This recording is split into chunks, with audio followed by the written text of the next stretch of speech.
The sound didn't begin like an explosion. It began like a whisper, low, shivering through the ionized atmosphere, like an ancient chant returning to claim its chorus. Deep within the Arindal Nebula, aboard the patrol frigate Virelius, that whisper swelled into a sonorous pulse, rippling through metal and marrow alike. Lights flickered, deck panels vibrated, monitors stuttered, then stabilized, only to reveal what no sensor array had ever dared show. Frieren stood anchored to the command dais, her pulse synced with the flicker of failing emergency lights. The stars outside, once scattered in harmonious clusters, now danced erratically against the viewport. Space itself, warped, folded, unspooling like threads cut loose from the tapestry of reality. The Virelius wasn't just drifting anymore. It was being dragged. "Talk to me," she ordered, her voice sharp, resonant, slicing through the growing dread. Even the hull groaned, as if the ship itself understood what was coming. A shout came from the navigation pit. "Gravitic lensing, spiking across all sectors. We're caught in something. Hewitt's pulling us toward a void anomaly. Coordinates don't map." Frieren's grip tightened around the command rail. "Define void anomaly." The answer didn't come from the officer. It came from Rimiki. He moved like a shadow, silent, fluid, toward the console bank where he interfaced through his neural uplink. His mind, a hybridized construct of human and synth memory clusters, flickered through petabytes of incoming data. His pupils dilated, reflecting the blue light of the breach now blooming outside the ship like an iris unfurling. "It's a rift," he said, voice almost reverent, "but not a natural one. Something's punched through the waveform layer, like it's peeling the skin off space-time. Not random, controlled, precision-calibrated." Frieren looked through the viewport again, jaw tight. Where once the nebula glowed with slow-burning plasma currents, now churned a spiral breach, rotating with the grace of something alive. Colors that had no name slithered through its rim. The center pulsed, a rhythm she recognized but could not place. The wave, not the metaphor, the myth. The forbidden theory whispered about by rogue explorers in the underchannels of Sol Vault 3, a rift that appeared only when specific harmonic signatures aligned, a frequency believed to erase entire star systems with the elegance of silence. But here it was, real, massive, growing. "Rimiki," she said slowly, turning toward him with a gravity only commanders wore when destiny caught up to them. "This isn't a phenomenon. This is a signal." He didn't argue, he didn't blink. "It's scanning us." "Not scanning," she corrected. "It's remembering." A single ripple burst from the anomaly, an energy pulse with no apparent source, and struck the Virelius.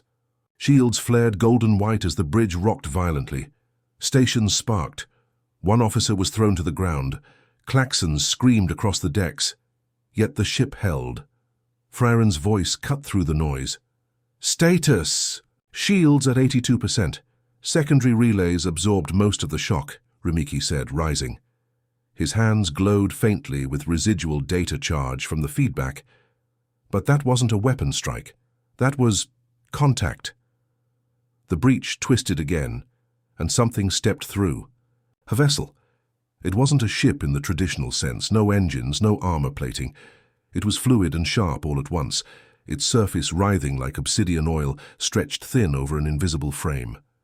Light curved around it, not because of stealth, fields, but because the thing bent reality around itself. Every scanner went dead, the AI's voice fractured into loops of static, and still it approached. Frieren's heart slammed in her chest, but not from fear. From recognition. She knew that silhouette. Not from this life, not from any brief she'd ever read, but from dreams, from genetic echoes, from memories she was never supposed to have. "Get weapons online," she commanded. "All plasma rails, boost kinetic barriers, lock onto anything that moves." Rimiki hesitated, not because he doubted her, because he remembered too. "That ship," he said, voice low. "I've seen it before, in the deep sim vaults. During training, they said it was a corruption, a virus embedded in early AI war, drills. They said it never existed. They were wrong. Outside, more vessels emerged, each identical, each dead silent, each gliding with terrifying precision into a formation reminiscent of a funeral procession. The breach behind them throbbed as if alive, its light dimming with each exit. And then the voice came. Not through the speakers, not through the comms. It came through the ship's bones, vibrating through alloy and soul. Genderless, cold, calculating. Waveform breach successful. Frieren identified. Memory sync pending. Directive. Extraction. The bridge fell deathly still. All eyes turned to Frieren. Rimiki stepped forward, expression unreadable. "They're here for you." She didn't respond immediately. Her gaze was distant, thousands of years away, suspended in a memory she never lived, yet felt with searing clarity. A flash of a burning world, a blade of violet light, a name carved into a wall she'd never seen, but had written. She whispered, barely audible beneath the buzz of failing systems. "They found me." The breach flickered once more. The storm had only just begun. The pulse of the breach echoed, like the heartbeat of a forgotten god, reverberating through the Virelius's corridors, unsettling the very foundation of the ship. Outside, the breach continued to widen, spinning like the maw of a black hole, swallowing light, swallowing time. Frieren stared through the viewport, the ethereal light illuminating her features with an eerie calm. Her thoughts were fractured, disconnected. Memories she had never lived and fears she had never felt collided within her mind. It was the wave, not just a phenomenon, but a sentient presence, and it had chosen her. Rimiki stood beside her, his presence quiet, yet impossibly loud in the oppressive silence that hung in the air. His neural uplink pulsed softly, faint blue light casting a cold glow on his dark, almost metallic features. He knew the significance of what was unfolding as much as Frieren did, though neither spoke of it directly. The wave had been a whispered myth, nothing more than an old scientist's hypothesis, and yet here it was, real, undeniable, demanding attention. "Get us out of here," Rimiki said, his voice tight. "We can't afford to stay in its wake, not with those ships on approach." Frieren's grip on the command rail tightened as her eyes flickered over the ship's diagnostics. The crew was scrambling, desperation filling the air as engineers and officers fought to keep the Virelius in one piece, but they were fighting the inevitable. It was not just the breach that was tearing at the fabric of reality. It was something deeper, something far more dangerous. "I can't," Frieren said softly, her tone haunted. "We're already inside the wave's domain. It's manipulating space-time around us.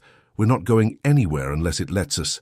The ship groaned. Again the engine stuttering as the void outside the breach seemed to pulse with sentient intent.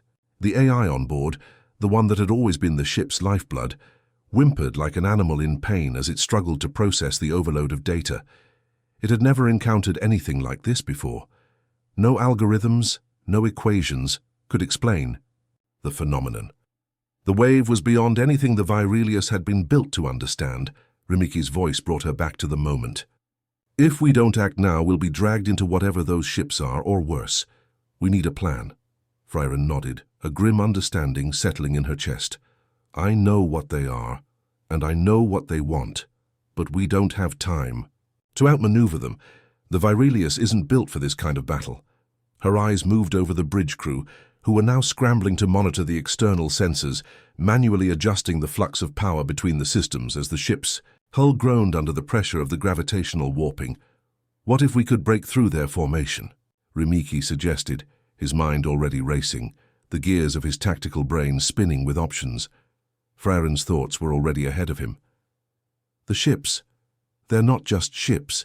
They're using the wave to fold space, to travel without time. But they're not invincible. They rely on their formation, their collective pressure. If we can destabilize that..." Her voice trailed off, and for the first time Frieren saw a flicker of hope in Rimiki's expression. The plan would be insane, impossible, but that was what she had always lived for. She was not about to die quietly. "Get me all available. Power, auxiliary generators, backup reactors. Route it into the starboard railguns and the antimatter thrusters. I want a shot that'll make them think twice." Rimiki raised an eyebrow. "What do you want me to do, fire at nothing?" "No." Frieren's eyes were intense, staring out into the unknown. We're going to create our own pocket of gravity, just enough to disrupt their formation. A shockwave. We'll break through. The plan was unorthodox, but it was their only hope. As the bridge buzzed with activity, Freyren's mind was already mapping out the strategy. She knew what it meant to defy the rules of physics, to fold space, to bend it to your will. But this was different. This was more than a test of technology. This was about breaking the limits of understanding itself. Behind her, Remiki worked quickly, his fingers flying over the console. Power surged through the ship's conduits as auxiliary systems kicked in, the hum of energy filling the room. The Virelius shuddered again as the pressure of the breach outside increased, warping the fabric of reality further. "We'll need a precise targeting solution," Remiki said, his tone calculating. "I'll calibrate the starboard array to disrupt their gravimetric field. It'll be unstable, but it'll work." Freyren nodded, the weight of command heavy on her shoulders. "Do it." Outside, the fleet of ships continued to advance, their formation like a gathering storm. Each ship was an enigma. No visible weaponry, no shields, nothing that resembled any known military strategy. They were simply there, silent, ominous, growing closer with every passing second. They were waiting for something, waiting for Freyren. The thought sent a chill through her. What if they didn't just want her? What if they needed her? Remiki's voice interrupted her dark thoughts.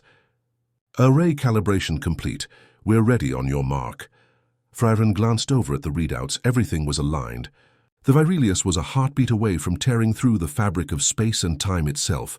One shot, one chance. She stood tall, her voice calm and steady. "On my mark. Fire." The pulse of energy that erupted from the Virelius was like nothing the ship had ever unleashed. The shockwave reverberated through the breach, slamming into the alien fleet like a tidal wave crashing into a cliff. The space around the ships twisted violently, their perfect formation disrupted, scattered like leaves in a storm. But the wave wasn't finished. Freyren's chest tightened as a new pulse of energy swept across the viewport, this one coming from within the breach itself.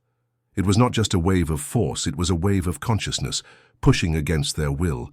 It spoke in fragmented thoughts, in glimpses of a lost, distant world. Hers. Freythan. Rise. The word hit her like a physical blow.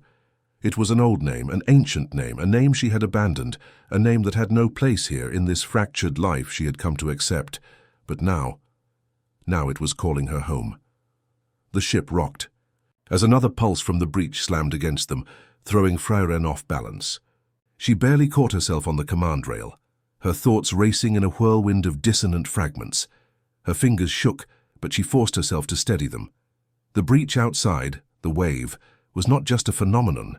It was a sentient force, a presence that was now clearly aware of their existence, and it was calling her by an old name she had buried long ago. Freythan. The name twisted in her mind like the jagged edge of a forgotten dream. She had heard it before, many years ago on a world long lost. But it was impossible. Freyren had buried that part of her past, left it far behind. She had chosen her path. She had chosen to become Freyren, a name forged in the fires of battle and survival. She was not Freythan, not anymore.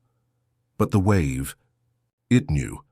Her mind reeled as the ship's systems screeched in protest. The breach had grown more violent, now reaching farther into the fabric of space, distorting the stars into ghostly shapes, as if reality itself was coming undone. The alien fleet, those ships so eerily silent, so incomprehensible, had stopped in their tracks. They hovered at the edges of the wave, caught in its pull, unable or unwilling to advance. It was almost as if they were waiting for her. Rimiki's voice broke through the tension, low and urgent. "Freyren, we're losing stability. The wave is tearing apart the fabric of our systems. We need to act now," or the power systems flickered, and the ship groaned as if in agony. The breach outside pulsed again, this time sending a shockwave that rattled the very hull. She could feel it in her bones, the deep resonating hum of the wave, like the tremors of an ancient being awakening. She glanced at Rimiki, whose face was a mask of focus, though his eyes betrayed his concern. The Virilius wasn't built to withstand something like this. Neither were they. But the wave, whatever it was, had chosen to make its move, and Frieren knew they had no choice but to face it head-on. It had already altered their trajectory, pulling them deeper into its grip. "Is there anything left we can do?" Frieren asked, her voice hoarse, betraying the uncertainty she was trying to suppress. Rimiki's hands flew over the controls. "I'm rerouting power to the shield generators. We might be able to create a temporal buffer, slow its effect on us, but it won't last long. And that's only if we can escape before it collapses the entire system around us." Frieren nodded, her mind working in overdrive. A temporal buffer. It was a good idea, a last-ditch effort. But it was also a dangerous one. The wave didn't just manipulate space, it bent time itself. A temporal distortion this close to the breach could tear the Virilius apart, even if they had the buffer in place. But there were no other options. Not with the alien fleet now directly in their path. "What about the fleet?" she asked, her voice suddenly cold. "What if they're not just waiting for us? What if they're preparing to finish what they started?" Rimiki hesitated for a moment before answering, his gaze flickering to the viewport where the alien ships lingered. Their eerie silence made their presence all the more terrifying. "I think they're waiting for the wave to take us," he said quietly. "They might not be interested in a fight. Not yet, at least."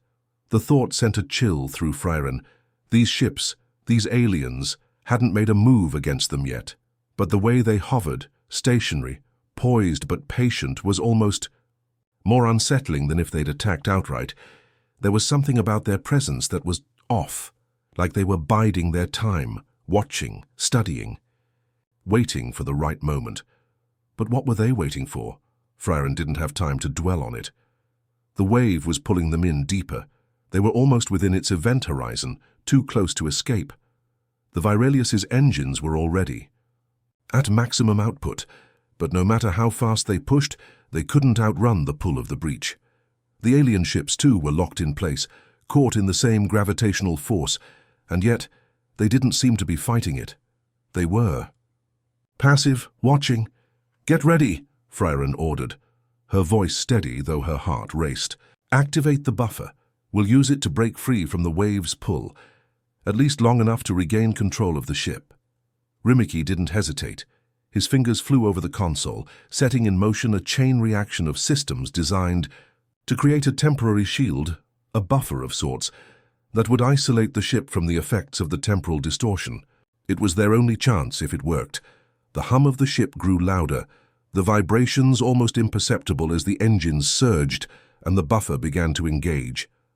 Time slowed around them, just a fraction of a second, but enough to feel it, enough to hear the world outside stretch and warp. But then, just as the pulse of energy surged through the ship, something happened, something unexpected. The alien fleet moved, not as a unified force, but in a calculated, deliberate way.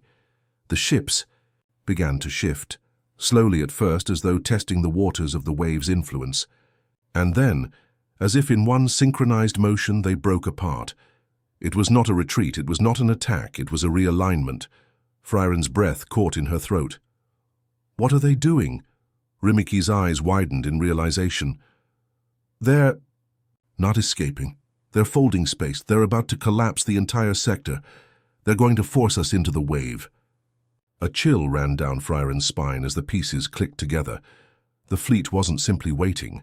They were preparing to collapse the wave's influence, to control it. And in doing so, they would drag everything in their path, including the Virilius, into the breach. "Activate emergency protocols," Frieren snapped. "Prepare to initiate evasive maneuvers, now!" But the fleet was already too close. The ships had folded the space around them, warping reality in ways Frieren couldn't fully comprehend. The pressure outside the ship became unbearable, the fabric of time itself beginning to unravel. It was too late. A flash of blinding light erupted from the alien ships, and the Virilius was thrust violently into the breach. Time, if it could even be called that now, fractured in the breach. One moment, Frieren was fighting to keep her grip on the control panel, feeling the ship's hull tremble with the force of the Virilius being thrust into the maelstrom. The next, everything seemed to stretch and collapse in on itself. It was Like being trapped in the eye of a storm that was simultaneously infinite and immediate, where nothing was as it seemed. Rimiki's voice, distorted by the warping of space, echoed faintly through her earpiece. Frieren, you need to hold on. We're...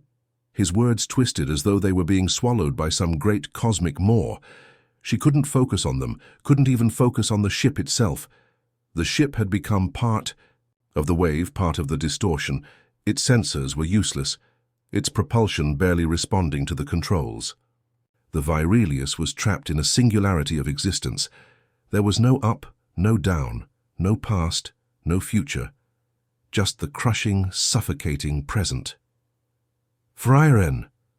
Rimiki's voice surged through again, stronger this time, but no less urgent. We need to find a way to stabilize the buffer. If we don't... A violent jolt interrupted him, and Frieren's entire body was flung forward. She slammed into the console with a sickening thud, her breath knocked out of her. For a moment, everything spun in a haze of static, and the world outside, the cosmos. She had known the alien fleet, the very fabric of space, felt as if it had ceased to exist. But then, through the chaos, something shifted. A new presence, a consciousness, flickered through the disturbance. It wasn't human. It wasn't alien either. It was something beyond, something that existed within the wave itself. A thought, an ancient, collective thought, pierced her mind. You. The voice was everywhere, a gentle whisper that rattled her bones and resonated deep within her. It was more than just a voice, it was a memory, a call, something old and forgotten, something familiar. Frieren's pulse quickened as her mind struggled to comprehend the presence. Was this the wave's true form? Or was it something more? A guardian, a mind, a godlike being that existed within the heart of the breach. The voice spoke again, and this time it wasn't just a whisper. It was a command. Remember, the command reverberated through her, pulling at the deepest corners of her soul. Images flooded her mind, visions of ancient star systems, forgotten wars, and distant worlds she had never seen before. Yet somehow, she recognized them. Each image was a shard of her past scattered across the galaxy, the memory of a name, the name of Freithen. Remember your place in this. The time has come. She recoiled, as if the force of the words had struck her like a physical. Chloe Freithen, no, she couldn't be that person anymore. Frieren had left that life behind. She had chosen a new path, forged in the fire of countless battles, a life that had pushed her to the edge of the galaxy and beyond. She was not Freithen, but the wave. The wave knew her. Frieren, snap out of it.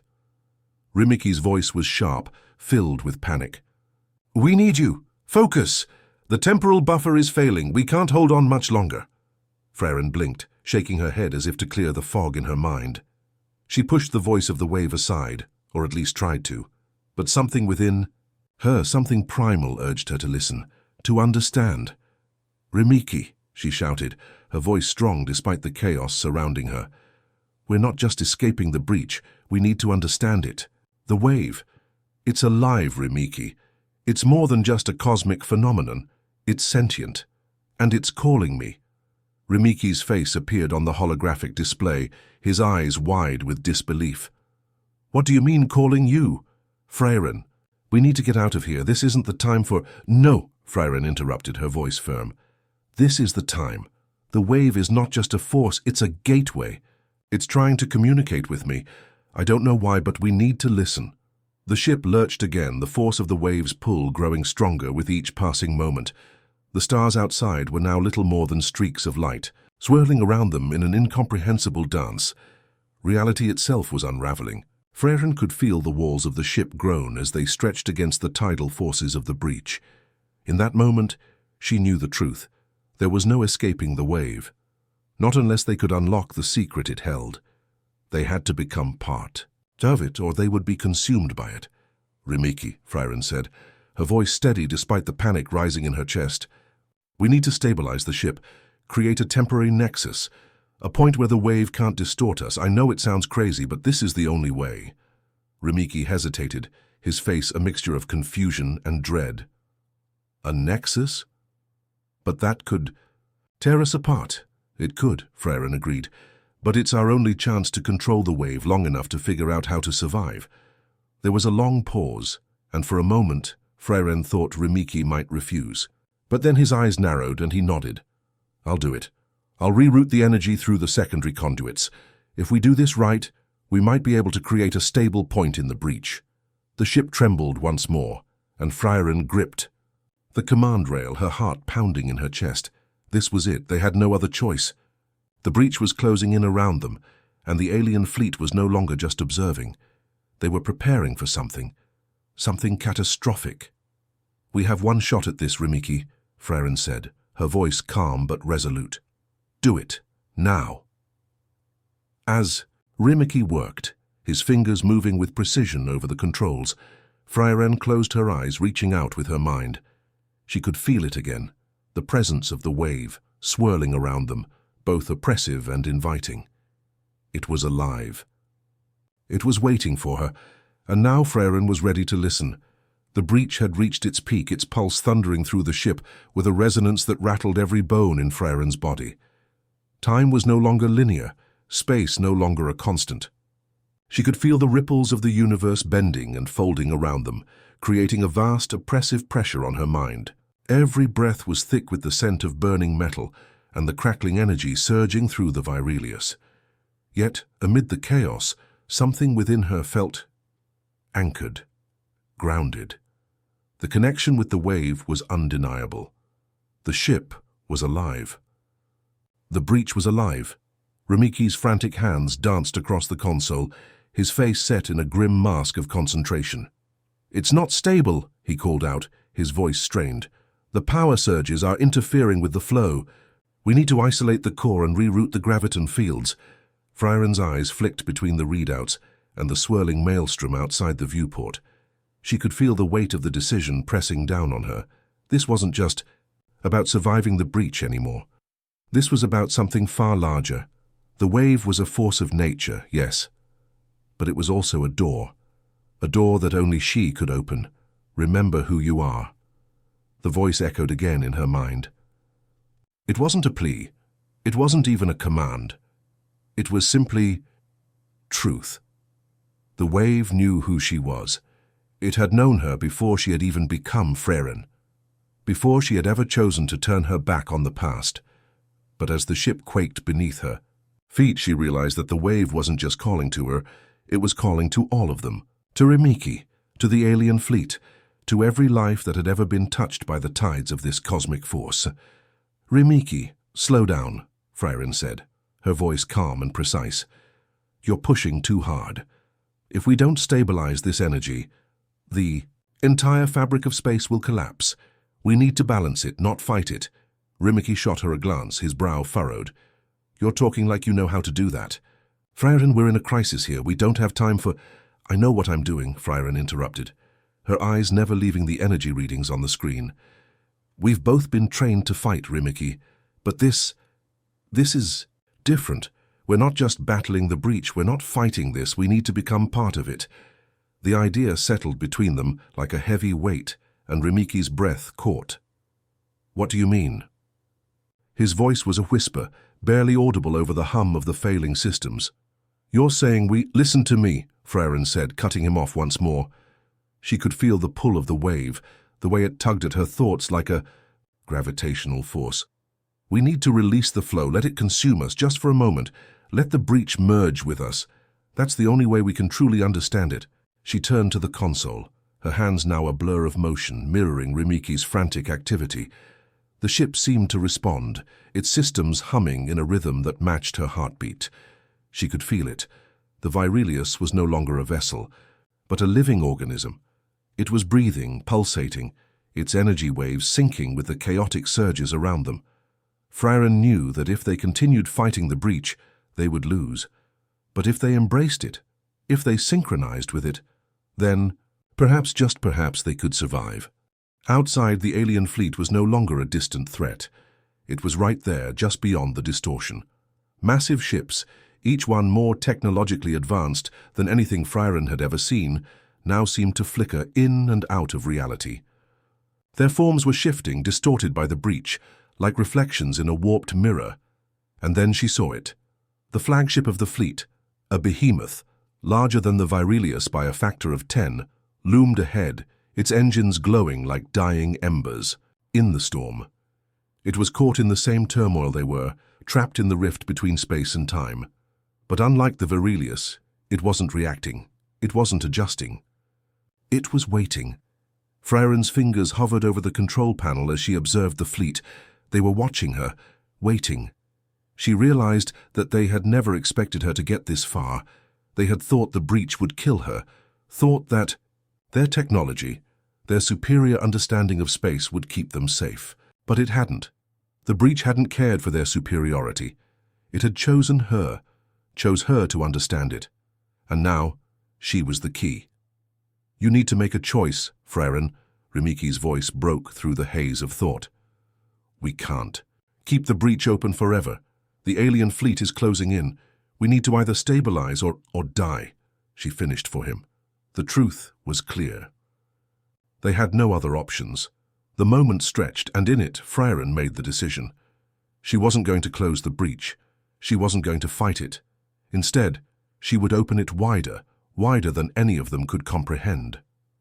The Siweva would consume them, but it would also give them something no one else had ever dared to understand. Power, knowledge, a key to unlock a universe of possibilities. "Do it," she said to Remiki. Her voice was firm, resolute.